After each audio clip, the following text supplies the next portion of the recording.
Yesterday, I had the opportunity to go and speak with our county sheriff, Sheriff Grady Judd, and the reason that I chose him to interview for this assignment is because I feel like he is in a very public position, being sheriff, um, and I feel like he's in a very controversial position because the way that he approaches certain situations and the way that he interacts with the media. Um, and when I went into this interview, I of course had my perceptions about Grady Judd. I know that he's very good at what he does, which is enforcing the law. He has a very firm line drawn in the dirt, so to speak, that you don't cross, and I can appreciate that about him as well because you know exactly where he stands on issues, and there's no question as to what that stance is. But there also comes a certain hardness with the way that he presents himself. And yesterday, the conversation that I had with him was over 30 minutes, and it was a very good conversation. And I left that interview feeling very differently about Grady Judd because he talked to me about his education. He has a bachelor's and a master's, and he also went to the FBI Academy. He went through a lot of leadership training there yesterday. Um, but his demeanor was just totally different in person. He made very good eye contact. He was very good with his hand gestures. And he really got personal with me too, and I'll talk a little more about that later. One thing that he really said that resonated with me that I did not expect from Grady Judd was that in order to lead someone, you have to love them first.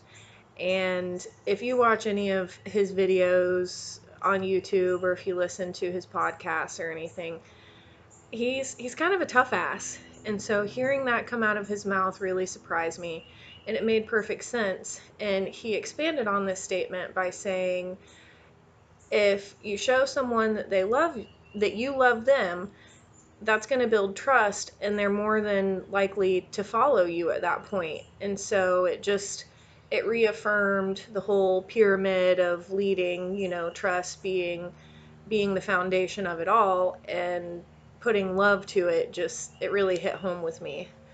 um, so what ultimately defined their leadership? I asked him that, and he said it was communication, good communication. And I said, does that relate back to when you started with the sheriff's department in 1972 as a dispatcher? And he said, no, not at all, actually. That being a dispatcher is all basically, um, it's scripted communication. Where he's at now, it's communication within the community. So what he's doing now has to come from the heart. It has to come from reliable sources. It has to be fact-based and not scripted. And he's good at it. He's on the news all the time, and he'll fill you in on who did what and when, where, and what's going to come of it. So, what theories, skills, or competencies from class were most evident in this leader? I think the communication part, especially in this interview.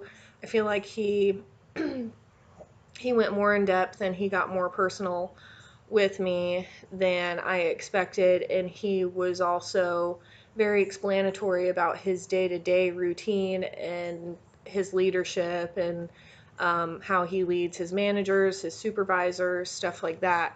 So it's definitely communication. What did I learn from them that will transform my leadership from this point forward? So when I say Grady Judd got more personal than I expected, one of my questions to him was, as a leader and as Grady Judd, the man, the husband, the dad, and now the grandfather, to be as successful as you are, at some point you had to have made decisions on the home front and at work that were unpopular. How do you deal with the criticism from people who are closest to you, whether it be work related or at home? And his response to this was that he always made sure his home front was taken care of first and foremost, because his solid relationship with his wife Marissa is what has enabled him to be as successful as he is. Because, at any point, should she have chosen not to be supportive or be loving or be understanding or leave him or what have you, he wouldn't have been able to dedicate everything that he has to his job. He said ultimately the people who have paid the most are his two sons. He said that not too very long ago, one of his sons had his 40th birthday, and he had to leave the birthday party because there was an officer incident. I think maybe someone had been shot, and he had to go. And his son said to him, Dad, some things never change, do they? And that's the point where he got a little emotional. And he said, that affects me because I love what I do and it's so important to me and it's so important to this community, but my family is who pays the price. And it's such a blessing that I have a supportive wife who can really get me through all of this. So it spoke to me on a home level. Home has always been very important to me. I grew up sort of in an unstable situation with my parents, and now I'm fortunate. I'm in a good marriage and I'm in a good spot. And so it just reinforced that no matter how successful you are at work, you got to take care of home too.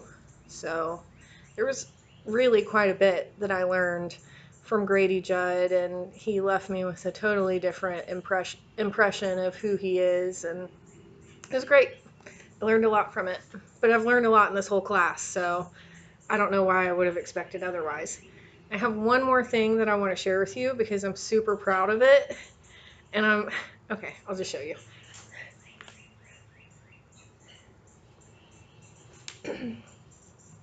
This is sculpted out of clay. It's an anglerfish, and he has a hole in the top so that after he goes through the kiln, I'm going to make him a functioning lamp. And of course, the cord will run out of his butt there and into the wall, but thought it was fun and I thought I should share. See you later.